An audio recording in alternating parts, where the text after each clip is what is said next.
эрүүл мэндийн чинь хамгийн чухал зүйл болох нойроо сайжруулах 4 зүйлийг өнөөдөр хуваалцъя. Нэгт нь хэрвээ энийг л сурчвал хамгийн болчтой юм байна. Тэр нь юу вэ гэхээр ижилхэн цагт өдөр болгон орондоо ороо сурчих. Тэгээ боломжтой бол ижилхэн цагт орноосоо өглөө болгон сэрдэг болчих. Хоёр дахь нь кофений хэрэглээгээ өдрийн 3 цагаас өмнө л хэрэглэдэг болчих. Тэрнээс хойш хэрэглэдэггүй болчих.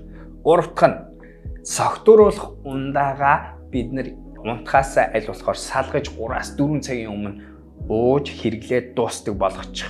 Тэгээд эцсийнх нь болохоор оройтож битгий хоол ундаа идээрээ. Хоол ундаа аль болохоор эрт идээд тэгээ унтахынхаа өмнө завсарлаж аваад унтах гэж хичээгээрэй. Ингээл болоо.